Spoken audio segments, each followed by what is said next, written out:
Komið sæl og velkomin á þennan fund landkynningargildi alþjóðlegra rafíþróttamóta sem að sjálfsögðu haldin á rafrænum fundi. Það eru SAF, Íslandsstofa og Rafíþróttasamband Íslands sem að halda þennan kynningafund í tengslum við annað af tveimur stærstu rafíþróttamótum heims sem verður haldið á Íslandi í maí. League of Legends Mid-Season Invitational. Það eru áætlað að það sé það bil 500 milljón manns í heiminum sem að fylgjast með og horfa á rafíþróttir og það þýðir einfallega það að fá þennan viðburð til Íslands svolítið, ef við setjum þetta í samhengi við eitthvað sem fólk kannski svona almennt sé að þekkir betur svolítið eins og að fá heimsmeistaramótið í fótbolta til landsins svona miðað við áhugastölurnar og möguleikann á því að fá gesti í kringum það.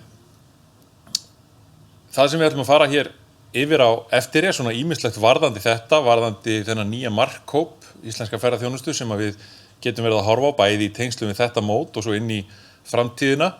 Það sem að kynningarefnið í kringum þetta mót mun náttúrulega fljúga allan heim og verða okkur vonandi til aðstoðar í því að kynna landið og ferðalög til Íslands fyrir nýju markhópi. Það eru Hildur Björg Bæringsdóttir, verkefnastjóri hjá Íslandsstofu sem ætlar að fara yfir aðdragandann og komu verkefnisins til landsins og fjalla stærðin á umfangið og landkynningargildið. Í kjölfarið á því ætlar Ólafur Hrafn Steinarsson, formaður Rafíþróttasambands Íslands, að fjalla það hvernig ferðaþjónustufyrirtæki geti mögulega nýtt sér þessa athygli sem að áfangastaðurinn fær í tengslum við mótið. Að þessum erindum loknum ætlum við að opna fyrir spurningar og þá ætla ég að biðja fólk að setja þá spurningarnar inn í chatið, inn í spjallþráðinn og ég mun þá reyna að stýra hér umræðum á einhvern skynsamlegan máta, taka fyrir spurningar og þau Hildur og Ólafur svara þá spurningum og ef einhverjar spurningar eru til okkar hjá SAF þá reyni ég að svara þeim líka. Þannig að ég ætla ekki að hafa þetta lengri messu og býð Hildi Björg bara velkomna í pontu.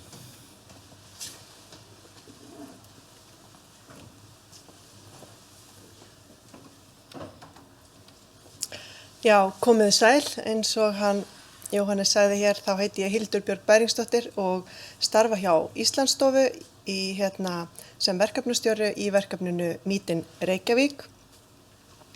Ég hef starfað hjá Meet in Reykjavík í 8 ár tæplega og nýverið þá sameinaðist Meet in Reykjavík verkefnið inn í Íslandsstofu og þetta þegar þetta verkefni kemur eða þessi fyrirspurn kemur til okkar í desember þá fékk ég þann bolta í fangið og hef svona verið með þennan bolta og hlaupið svona með hann og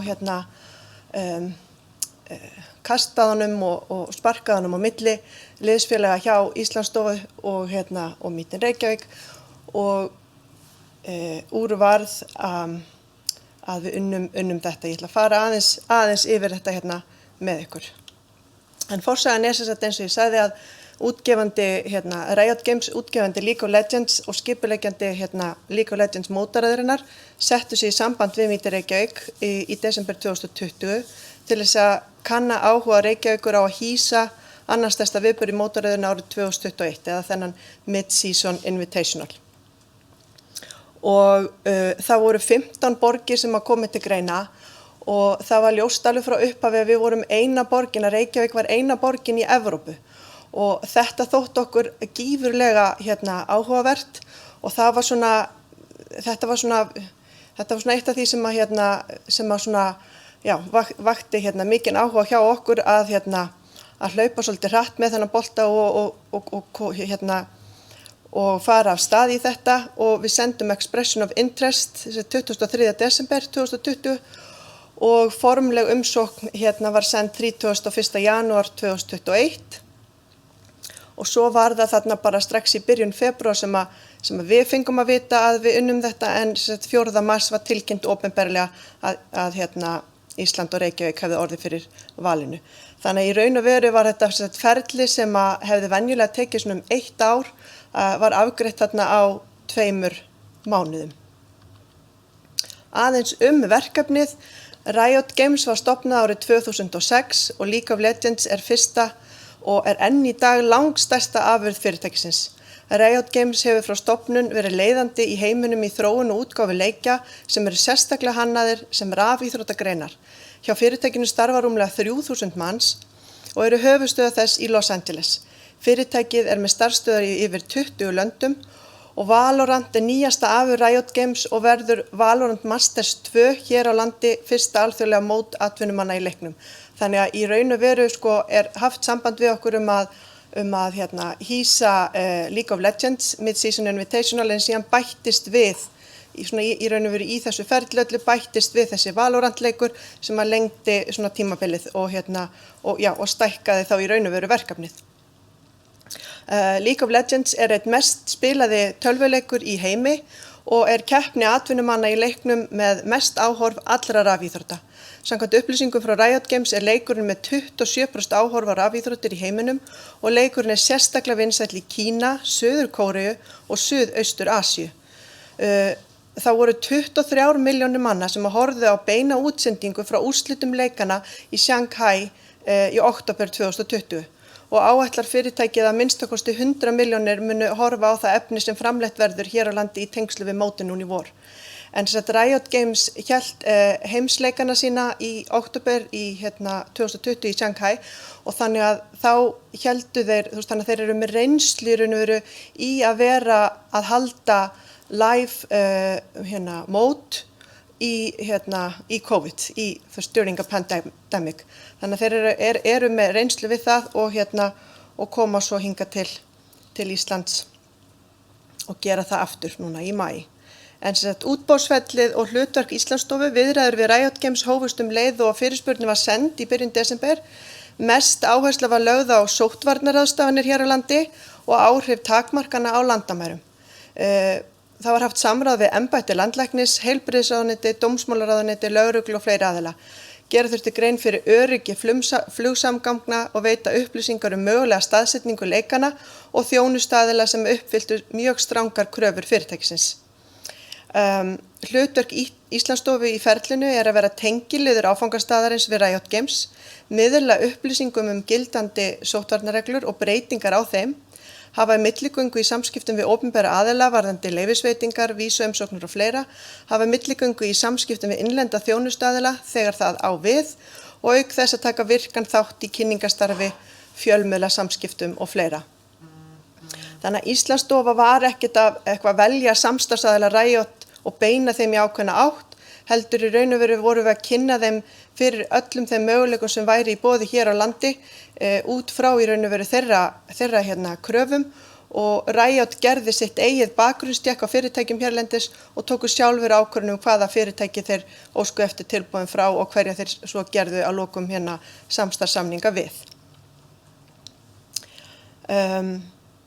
Nick Troop, hann executive producer fyrir League of Legends og hann einn af okkar nánustu samstarfsaðilum hjá Riot og í viðtali við Washington Post segir hann okkur: They were far and away the strongest partner from a COVID management standpoint and then their mindset and appetite to work in concert with us to safely meet our needs was clear.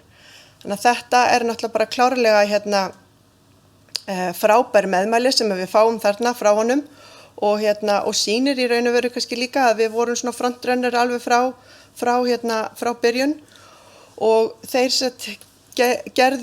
Riot Games gerðu myndband, svona kynningamyndband sem þeir settu í loftið þarna 4. mars þegar allt var orðið opinbert þetta. Og þeir sendu okkur hjá Íslandsstofu óskir BRO-efni fyrir myndbandið og þeir svo völdu það efni sem þeir notuðu og framleiddu í þetta kynningamyndband og hér kemur það núna.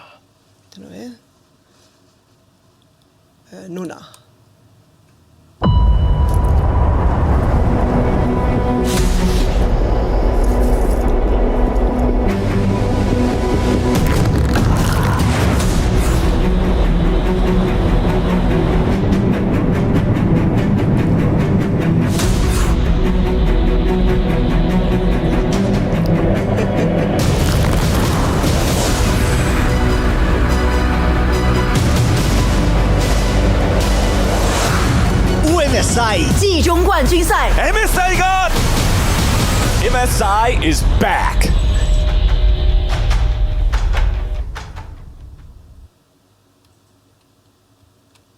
Nei,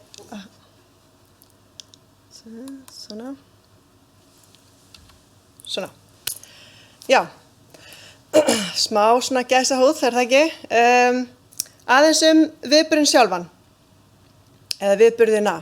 Þeir fara fram í Laugardalshöll og League of Legends Mid-Season Invitational verður spilaður þarna dagana 7. til 23. maí.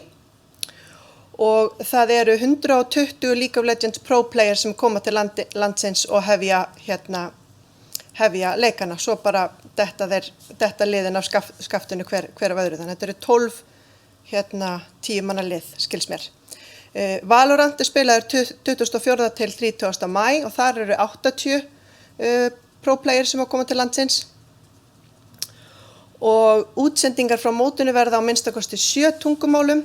Auk beinna útsendingar frá keppni eru sendir út upphitunaþættir, samantektarþættir, daglegir blaðamannafundir og þá verða framleiddir ýmsar kynningarstykkul í aðdraganda mótana og á meðan á þeim stendur, viðtalsþættir og heimildaþættir. Það eru tæplega 200 starfsmenn Riot sem að koma til landsins. Fyrsti starfsmannahópurinn væntanlegur til landsins eftir rúma 2 vikur. Og þá hefst undirbúningur á fullu þegar þau hafa lokið sóttkví að sjálfsögðu. Mótið án áhorfenda á staðnum, þannig að þeir eru náttúrulega bara með beina útsendingu, það engir áhorfendur á staðnum. Og það kannski líka ein ástæðan fyrir því að Reykjavík og Ísland var í raun og veru með í valinu, keppnin algjörlega án áhorfenda. Vanalega eru þeir með eitthvað svona höll sem að tekur 10.000, 40-50.000 áhorfenda.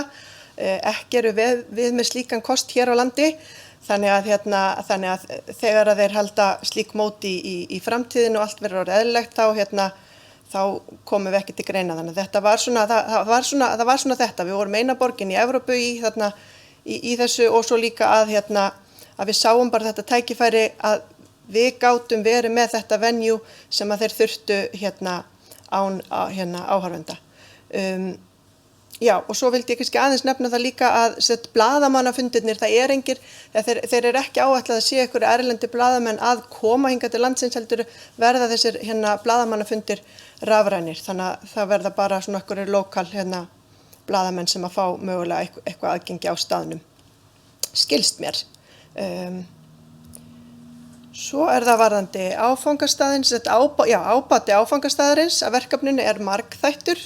Ísland og Reykjavík verður áberandi í öllum útsendingum, kynningarstyklum, heimildaþáttum og öðru efni sem að Riot áætlar að framleiða hér á landi og í aðdraganda mótsins. Þá verður áfangastaðurinn kynntur á blaðamannafundum og í efni til fjölmiðla. Íslandsstofa fær aðgang að ýmsu kynningarefni til notkunar í eigið markaðsstarf.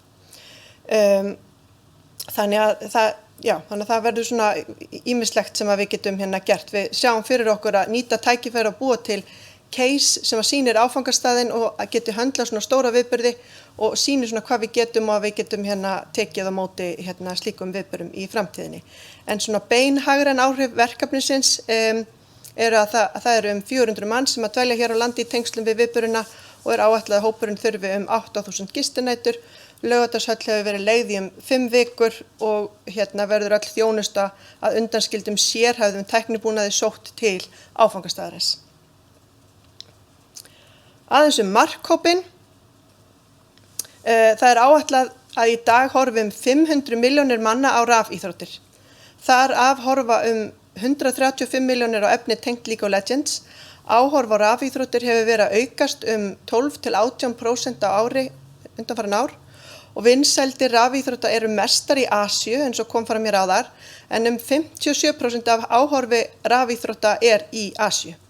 Á Vesturlöndum hafa vinsældir íþróttarinnar aukist hratt á undanförnu og núna 27% af áhorfi í Evrópu og Norður-Ameríku.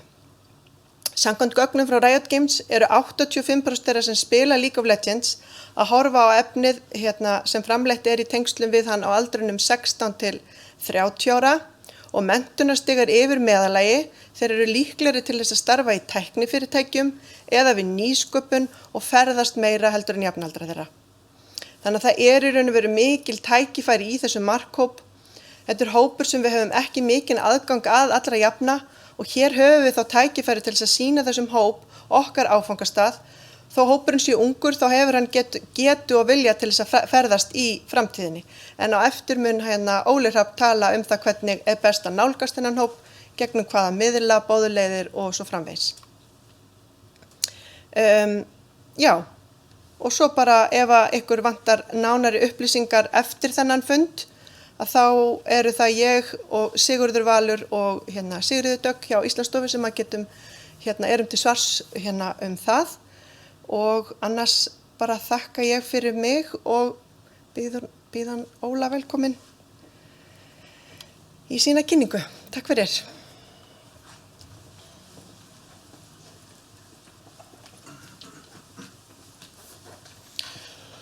Takk kærlega fyrir þetta, Hildur. Góðan daginn allir, þarna myndaðurinn. Takk fyrir að koma og hlusta. Mér langar líka að kannski árétta eitt til dæmis hlutverk Rísi í þessu að við höfum verið rosalega mikið bara Íslandsstofu og Meet in Reykjavík innan handar í gegnum þetta og höfum yfir síðustu ár svolítið lobbíað fyrir Íslandi sem áfangastað rafíþróttaviðburða. En við höfum fengið rosalega mikið af fyrirspurnum eins og við séum bara að halda viðburðin þannig að ég vil kannski árétta það að við erum ekki að halda viðburðin, við erum bara að hjálpa. En ég heiti sem sagt Ólafur Hrafn Steinarsson og ég formaður Rafíþróttasamtaka Íslands. Mér langar að tala aðeins við ykkur þennan markhóp og þennan hóp sem horfir á rafíþróttir og reyna að koma ykkur aðeins meira inn í þann hugarheim hjá þessum hóp. Og við byrjum kannski að tala eins og Hildur nefndi, markhópurinn fyrst og fremst í Asíu. Þetta kannski fyrst og fremst karlmenn þó að það sé mikil aukning á konum sem að fylgjast með rafíþróttum á síðustu árum. Og þetta þarna á bilinu 16 eða 18 til 35 ára. Þetta hópur í heiminum sem að kannski veit ekkert rosalega mikið Ísland og hefur ekkert rosalega mikið verið að spá í Íslandi.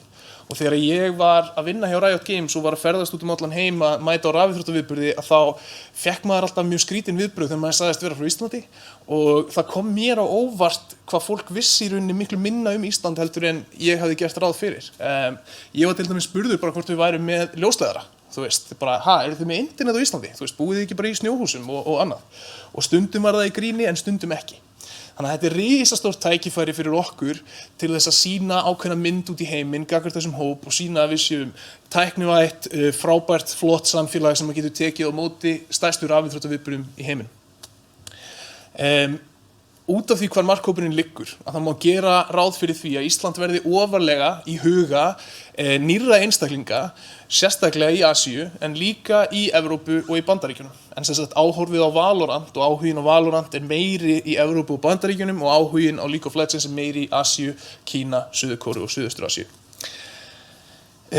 Tækifærið okkar því kannski ekkert endilega bara í kringum viðburðin sem að koma hérna og það fólk sem að koma í kringum viðburðin.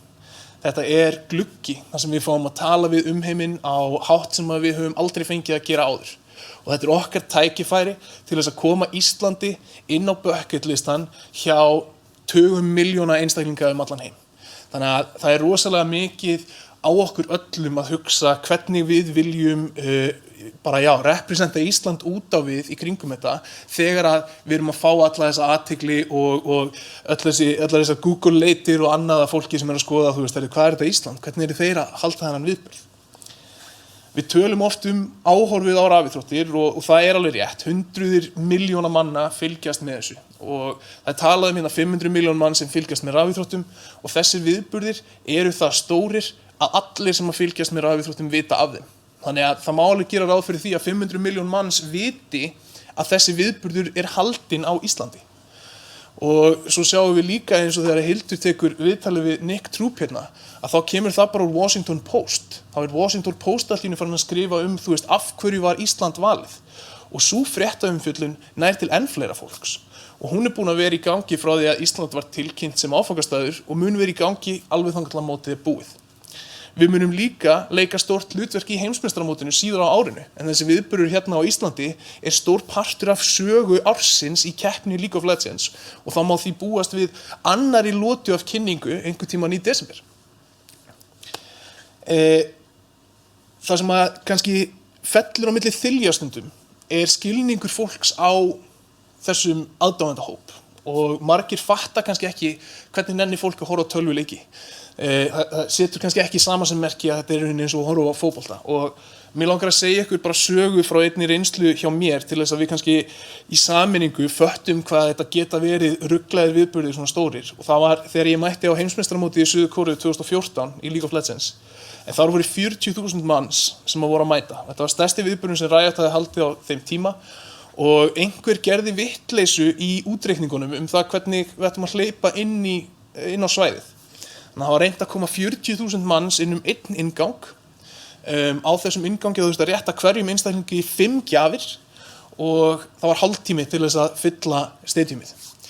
Það fór ekkert sérstaklega vel en það myndaðist 6 kílómetra löng röð af því að Suður Kóreu rosalega kurteisir fóru allir bara í einfalda röð bara lengst út í buskan og þvílíkt öngþveiti myndaðist. Ég stóð þarna í dyrunum að vera að rífa upp kassa af gjöfum og allur blóðugur af pappírskurðum og annað en á endanum þá tókst þetta 40.000 manns komnir inn í höllina og stemmarinn eitthvað sem að þú getur ekki lýst. Fyrir utan höllina var risastórt viðburðarsvæði þar sem að þú gast tekið myndir og þú gast tekið þátt í leikjum og gert bara allt milli heimins og jarðar. Þetta rafíþróttaviðburður undir venjulegum kringumstæðum. IEM í Katowice sem var haldið 2017 þar mættu 173.000 manns bara á viðburðin sjálf. Þannig að svona stórir geta þessi viðburðir verið. Við erum ekki með alla þessa aðdáendur en alveg eins og Super Bowl þá mætir fullt af fólki og tailgatear fyrir utan höllina þar sem leikurinn í gangi og við vitum í rauninni ekki hvaða munu margir koma til Íslands með áhuga á að tailgata í kringum þennan viðburð. Því meiri skilning sem að við höfum á tölvuleiki áhugamálinu og rafíþróttum sem land, því meiri virðingu sem við sýnum þessu áhugamáli, því betri ímynd búum við til af Íslandi í huga þessa markhóps. Og þarna bara sem iðnaður og sem land að þá þurfum við að átta okkur núna á því að það bara komin nýr hvati til þess að leggja land undir fót og það heita tölvuleikjaviðburðir. Og það mjög spennandi fyrir okkur að byrja á því að halda í rauninni HM áður en við höldum Reykjöp og sjá síðan hvað við getum gert út frá því. En hvar eiga rafíþróttirnar heima? Dreifing rafíþrótta nær yfir alla mögulega miðla. Það meira að tala rafíþróttir í útvarpi og podcastum og annað. Það í sjónvarpi og dreifileiðarnar eru margar. En fyrst og fremst þá fer þetta fram á netinu. Það fer fram á YouTube og það fer fram á Twitch. Og flestir vita hvað YouTube en fæstir vita hvað Twitch En Twitch í rauninni beinar útsendingar frá leikjastreymum, frá viðburðum, frá æfingum og annað. Og milljónir manna horfa á það á hverjum einasta degi og keyrir það næst mesta internettraffík í Bandaríkjunum á eftir Netflix. Þessi vettvangur mjög lítið notaður af íslenskum fyrirtækjum og oft á tíðum það meira að segja þannig að þegar það verið að spila auglýsingar þá spilast engar auglýsingar á Íslandi af því að það einfaldlega ekki búið að kaupa birtinguna.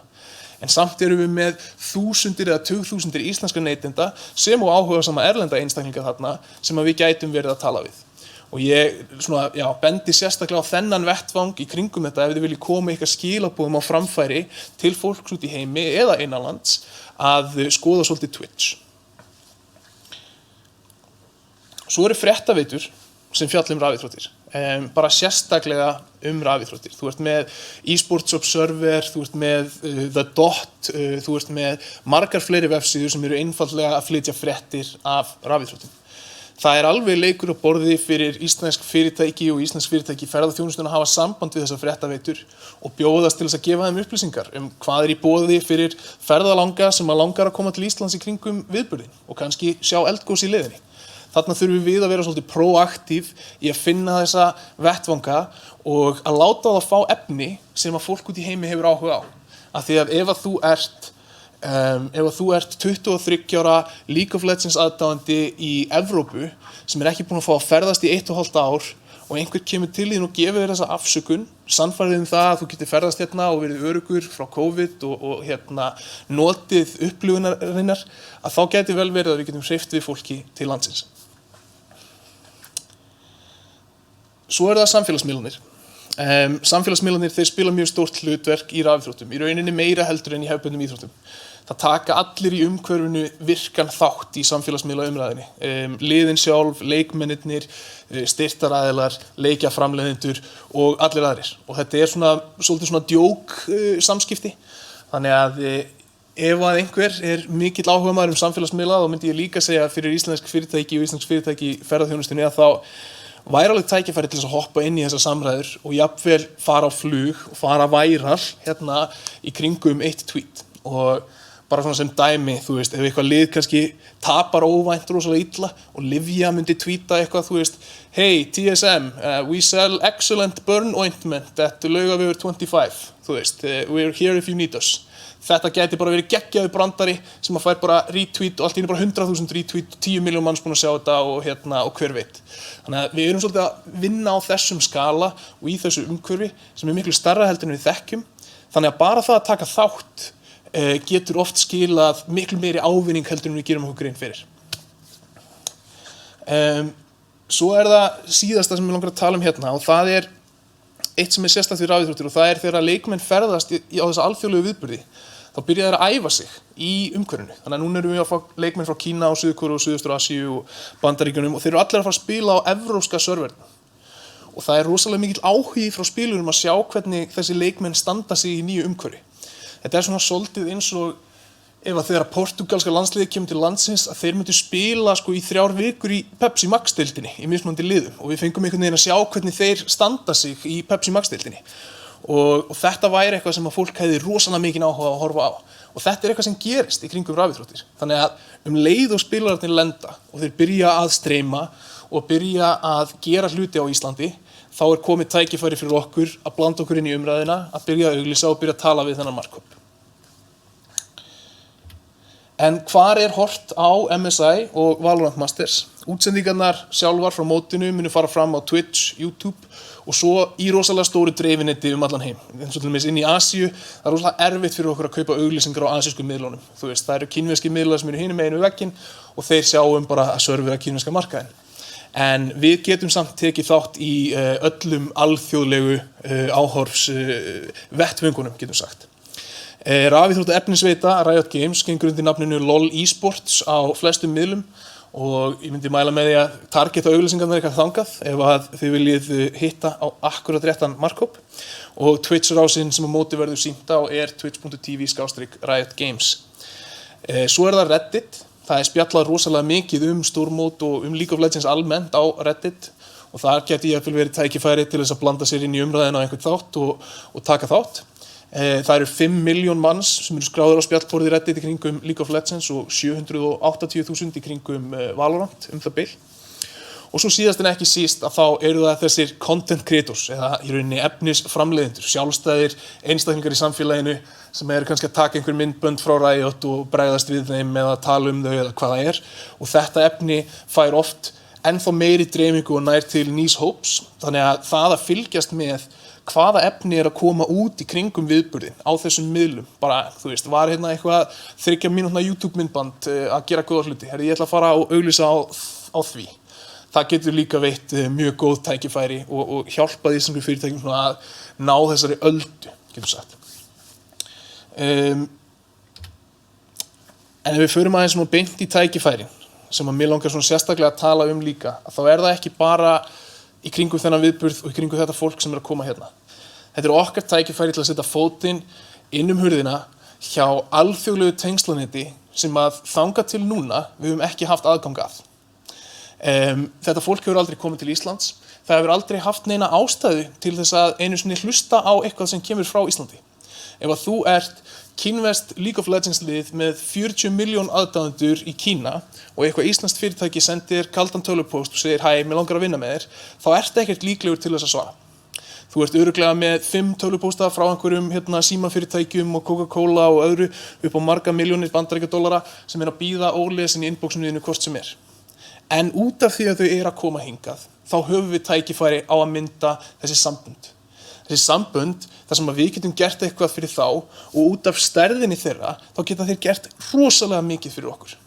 Ég sé það til dæmis bara sem minn draum það að sjá rafíþrótta treyju með íslenska lopapeysumunsturinu. Það væri geggjað. Þannig að ég vil benda á það að það eru líka ekki bara eitt fyrirtæki sem að koma til landsins. Þetta ekki bara Riot Games, þetta eru 22 atvinnumannalið.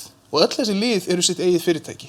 Þeir eiga sína eigin aðdáendur, þeir eiga sína eigin miðla, þeir eiga sína eigin markaðskanala og þarna eru gífurleg tækifæri fyrir okkur að mynda sambönd og samskipti af því að kannski eru þeir ekki að fara að koma með aðdáenduna sína eða liðið sitt núna í COVID, en kannski koma þau eftir ár. Kannski koma þau í rafíþróttaæfingabúðir eftir ár eða afslöpunarferð með liðið sitt eftir ár. Og ef þeir þekki einhvern innanlands sem að auðveldar þeim vegferðina að fara og sækja þessa ferð hingað, þá eru miklu meiri líkur á því. Þannig að notum þetta tækifæri til þess að verða vinur þessa hóps, sýna þeim að við skiljum þeim, sýnum þeim að við tökum vel á móti þeim og notum það síðan til þess að búa til tækifæri í framtíðinni, bæði varðandi fleiri erlenda viðburði til landsins, af því að Ísland verður þekkt bara sem mekka rafíþrótta, það eru fáir einhverjir sem að vinna jafn vel með rafíþróttaskipuleikendum úr Ísland. Og líka bara það að við verðum með persónuleg sambönd við stærstu rafíþróttalið og rafíþróttaskipuleikendur í heiminum í kringum þetta. Svo kannski það síðasta sem það að ef einhver ætlar að leggja leið sína til Íslands í kringum þennan viðburð og ef við ætlum að hvetja það áfram, að það er mjög mikilvægt að við öll saman sendum mjög jákvæð skilaboð út í heiminn og segjum ef að þig langar að ferðast til Íslands þá gerur það svona og við tökum á móti þér opnum örmum. Við skiljum þig, við skiljum það að þú hefur áhuga á að horfa á leikina og við ætlum að tryggja það og hafa verið aðgang til þess að gera það. Við ætlum að vera með tölvu fyrir þig inn á hótelherbygginu á meðan þú ert í sóttkví. Við ætlum að vera með fartölvu þar sem getur horft á leikina á meðan við förum upp á jökul. Sýnum að við skiljum þeirra áhugamál og þeirra þarfir og við munum uppskera verðlaunin í samhengi við það. Takk fyrir mig.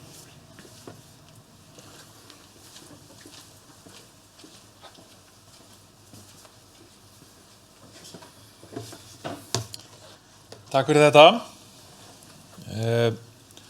Miklar upplýsingar á stuttum tíma og augljóst að þarna er markhópur sem er hægt að vinna töluvert með og áhrifin af þessu viðburði er eitthvað sem við getum nýtt okkur inn í næstu ár og bæði til þess að fá fleiri svona viðburði til landsins en ekki síður bara til þess að ná sambandi við markhópin sem hefur áhuga á þessu.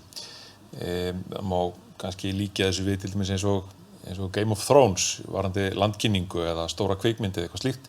Það sem áhrifin endast í raun miklu lengur heldur en bara akkurat viðburðin og meðan hann á sér stað. Það er komin ein spurning nú þegar og ég hvet ykkur til þess að smella spurningum inn á chatið. Það er komin ein spurning sem er spurning hvort að Hildur getur svarað. Er einhver möguleiki á að bæjarfélög geti komið að kynningarefni á þetta mót? Kynningabækling og þess áttar. Þetta er kannski víkka þetta aðeins út. Þeir sem hafa áhuga svona bæði opinberir, hálfopinberir aðilar eða þá bara fyrirtæki. Hvernig eiga þau að nálgast ykkur varðandi það að koma kynningarefni áleiðis?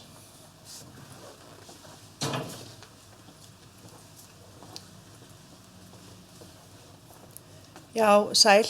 Ég gerir ráð fyrir því að það sé þá verið að meina að koma kynningarefni áleiðis fyrir þessa gesti sem eru að koma núna.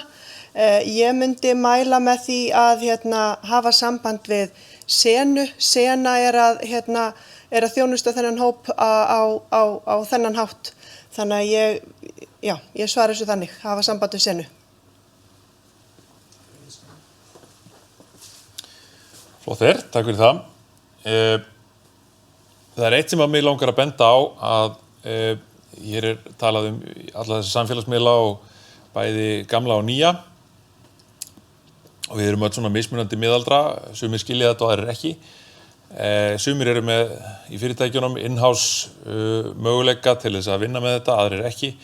Þannig að ég vil svona benda á að það eru nokkur fjöldi af fyrirtækjum hér í landinu eins og þið þekkið væntanlega mörg sem að sérhæfa sig í birtingum á samfélagsmiðlum til dæmis ýmsum og það er held ég að gera fyrir þá sem vilja kanna þessa möguleika betur að hafa samband við þessi fyrirtæki og spyrja út í það hvernig þau geta aðstoða og hvaða þeirra þjónusta þá kostar og ég gerir ráð fyrir að það sé hægt að leita til rafíþróttasambandsins svona með nánari upplýsingar það hvaða miðlar og hvernig upplýsingar og auglýsingar eru líklega til þess að ná árangri eins og Ólafur Hrafn var að tala hérna áðan.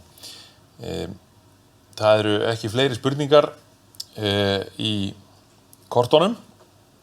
Jú, þarna kemur mér að. Hvað búist við mörgum áhorfendum að utan? Það náttúrulega ýmsar breytur þar, en Ólafur, þú vilt kannski skjóta á þetta? Það eru nefnilega nokkrir hlutir hérna, þú veist, þegar kemur á þessari umræðu sem ég held að skipta máli. Og það er, þú veist, við í raun og veru vitum það ekki og afstaða Riot Games í þessu máli er, þú veist, við viljum ekki hvetja, þú veist, almennt til ferðalaga til landsins í kringum þennan viðburð. Og það kannski kemur rosalega spánst fyrir sjónir fyrir mörgum af því að þeir eru að halda þetta á Íslandi og við stöndum vel og við getum gert þetta örugglega og við upplifum það þannig. Það sem við verðum svolítið að fatta er það að þegar Riot Games talar, að þá tala þeir við allan heiminn. Og eitthvað sem að geti mælst rosalega vel fyrir á Íslandi, mælist kannski ógeðslega illa fyrir í, þú veist, Bangladesh eða þú veist, Katar eða eitthvað. Og það getur haft meiri slæm áhrif á þá heldur en það að gera eitthvað gott á Íslandi. Þannig að þeir hugsa allan heiminn og þeir horfa á ástandið í öllum heiminum en ekki bara á Íslandi.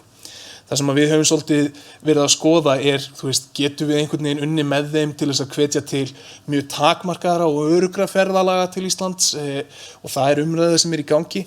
En ég býst við því að einhverjir muni koma. Ég býst við, þú veist, kannski 200-300 manns sem að muni láta sig hafa þetta og ég hef svolítið talað þetta. Við getum ímyndað okkur að allur markhópurinn sem gæti hugsanlega ferðast til landsins í venjulegu árferði sé kannski 300 milljón manns. Og við tökum 2/3 bara út af borðinu strax af því að það er COVID og ástandið í heiminum og við erum eftir með hérna efstu 33% sem er samt ennþá 100 milljón manns.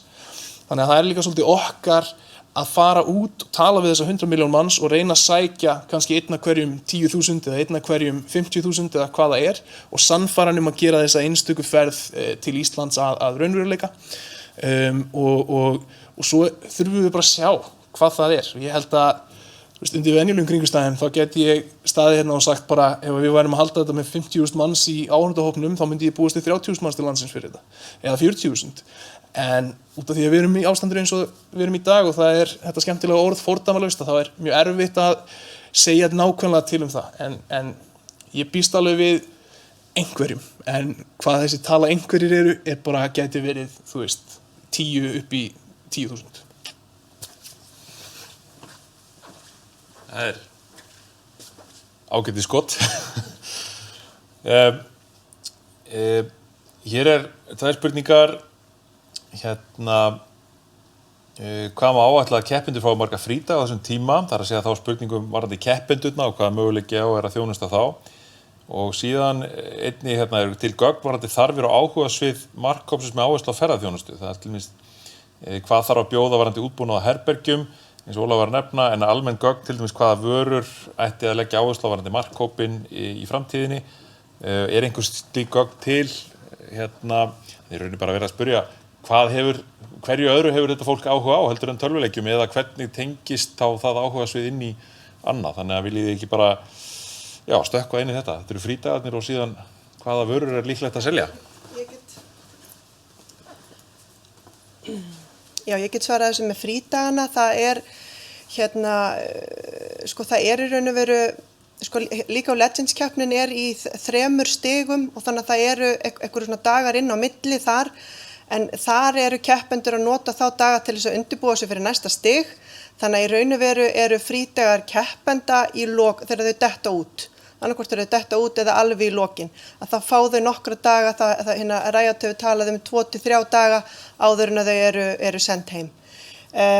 Starfsmenn, það eru inn á milli, þau náttúrulega ekki að fara að vinna samfleytt í þessar 5 vikur, heldur fá þau svona einhverja frídaga inn á milli og svo hafa þau svona gefið í skyn að það sé áhugi fyrir því að framlengja mögulega í lokin. En þetta er það náttúrulega undir hverjum og einum komið, en þetta er svona það sem að okkur hefur verið sagt frá okkar tengiliðum hjá Riot Games.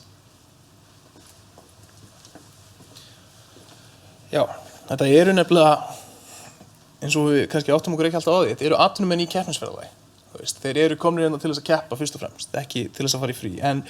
En eins og við höfum séð oft á tíðum með kvikmyndaðina, en sumir koma hingað til þess að vinna og koma síðan aftur inn í frí og það kannski svolítið það sem við erum að sjá í þessu. Hvað annað hefur þessi hópur áhuga á? Ég myndi segja, ef þú ert að hugsa hvað þjónustustig þú vilt bjóða upp á, þá myndi ég segja tenging við internetið, sé númer 1, 2, 3 og 4. Aðgangur að einhvers konar búnaði. Ég til dæmis hefði mjög gaman að því, þú veist, núna veit ég ekki nákvæmlega hver áhrifin yrðu, en hvað myndi gerast ef að í kringum þennan viðburð eitthvað hótel myndi bjóða upp á að leigja, þú veist, leikjatölvu og ljósleiðara í sóttkvíni inn á herbergi til þín. Það held ég dæmi sko risastórt skref sem myndi sýna það að iðnaðurinn skilur þarfir þessa hóps og segir, ok, við ætlum að láta þig hérna loka þig inni eða einangra þig í 5 daga, þá ætlum við allan að gefa þér góða tölvu og interneti, þannig að þú getur, þú veist, æft þig að spila það með hann og tengst hérna vinuðinum um allan heim.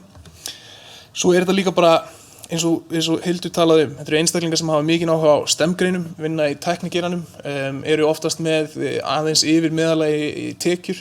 Þeir ferðast mikið, þeir leita mikið í alls konar upplifanir. Þess vegna Ísland frábær vettvangur fyrir þetta.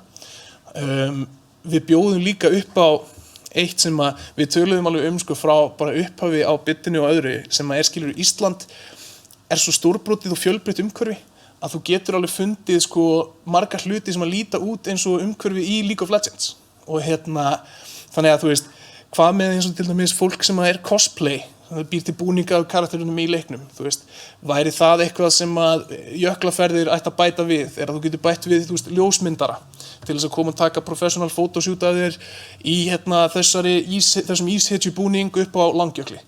Það eru svona þessir hlutir sem að sýna að við skiljum þennan hóp en svo áhugasviðið þeirra bara rosalega breitt og mikið og ég held að tækifærið okkar hérna akkurat að bæta Íslandi inn í þann hópa áhugamál. Já. Hér kemur spurning, þarf að einangra fólk eftir 1. maí? Verður ekki breyting á því að mun ástandið síðust dag mögulega breyta því? Eins og stendur, ég get svarað þessu, eins og stendur þá ekki uppi nein áform, svo við vitum það að breyta ákvörðun stjórnvalda litakóða kerfið taki gildi 1. maí. Litakóða kerfið fyrirgefið, það virkar einfaldlega þannig að lönd eru flokkuð frá, þar að segja brottfararlönd ferðamannsins eru flokkuð í áhættuflokka, græna, appelsínugula og rauða og eftir því hvert nýgengi smittar á hverjum stað, hvað mörg jákvæð smitt hafa mælst á ákveðnum tíma og heildarfjöldi smita. Þetta eru svona ákveðnar forsendur sem settar upp. Það hægt að sjá þetta til dæmis á vefnum reopen.europe.eu þar sem að þetta litakort sóttvarnastofnunar Evrópu uppfært vikulega. Þar að segja frá Evrópu. Það hægt að sjá þetta síðan á öðrum þessa tölfræði á öðrum vefsíðum varðandi restina af heiminum. Þetta mun virka þá þannig að í rauninni þeir sem eru enn að koma frá rauðum svæðum að þeir munu áfram þurfa að fara í 2 skimanir og 5 daga sóttkví þurfa sem sagt að loka sig inn í 5 daga og eins og kerfið sett upp þeir sem að koma frá svæðum sem eru þá gul, það að segja appelsínugul eða græn þeir þurfa hins vegar ekki að sæta sóttkví, heldur þurfa að framvísa neikvæðu PCR-prófi við komuna til landsins og fara í landamæraskimun og sé það hvort ekki neikvætt, þá geta menn hreyft sig landið án þess að fara í sóttkví. Þannig að þarna skiptir það máli bara að fylgjast með þessari uppfærslu og þessu kannski þeim lista af löndum sem verður þá væntanlega gefin út í tengslum við þetta. Já, Hildur, gjörðu svo vel. Já, ég vildi bara aðeins bæta við að sko megin þorri starfsmanna og allir League of Legends pro players verða komnir til landsins fyrir 1. maí. Bara, þú veist, ef að þetta, já, ég vildi bara koma þessu svona áleiðis. Einmitt, þannig að meiri hlutin af þessum viðburði, þeir sem að vinna og keppa, þeir verða mættir til landsins fyrir 1. maí, búnir að taka út sína sóttkví þegar þetta hefst, en þá þeir sem að koma þá eftir og mögulegir gestir og slíkt, þeir falla þá væntanlega undir litakóðakerfið komið eftir 1. maí. Við munum að sjálfsögðu upplýsa það eins eftir bestu getu hvort að einhverja breytingar verða á þessu en það sem að stjórnvöld hafa gefið út að þetta standi og á sínum tíma þegar þetta var gefið út var hort til þess að frekar yrði hægt að slaka á kröfum, til dæmis varðandi lönd farþega frá grænum svæðum frekar heldur en í hináttina. Þannig að við vonumst bara til þess að þetta að sú stefna sé enn í gangi. Varðandi farþega utan Schengen og þá sem eru bólusettir, þá við bætum því bara við því það oft talað það í sömu andráni. Þá það þannig að fólk sem bólusett eða með mótefnavottorð að hafa fengið sjúkdóminn, það getur komið hingað núna frá löndum innan EES-svæðisins eða innan Schengen-svæðisins og frá 7. apríl næstkomandi þá mun taka gildi reglugerð dómsmálaráðherra það að þessir hópar bólusettir og þeir sem hafa fengið sjúkdóminn eða geta sýnt frá mótefni að þeir geta komið þá líka frá löndum utan Schengen-svæðisins, þá Bandaríkjunum, Bretlandi og Asíu væntanlega. Þannig að til dæmis. Þannig að staðan eins og hún í dag og við eigum ekki sérstaklega von á því að hún breytist. Eru einhverjar fleiri spurningar? Svona, nú fyrir að líða lokum fundar, þannig að ef það einhverjar fleiri spurningar sem fólk að brenna inni með, þá að gera smella þeim fram. Það gerist ekki neitt. Ég bendi fólki þá á að hafa samband við Hildi og hennar fólk á Íslandsstofu eða þá Óla Hrafn og þau hjá rafíþróttasambandinu eða vantar fleiri upplýsingar og við erum svo að sjálfsögðu alltaf tilbúin að svara öllum spurningum sem við getum hér hjá Samtökum ferðaþjónustunnar. Við þökkum kærlega fyrir okkur í dag og vonum að ykkur gangi vel eins og alltaf og við heyrumst vonandi fljótlega með fleiri upplýsingafundi. Takk.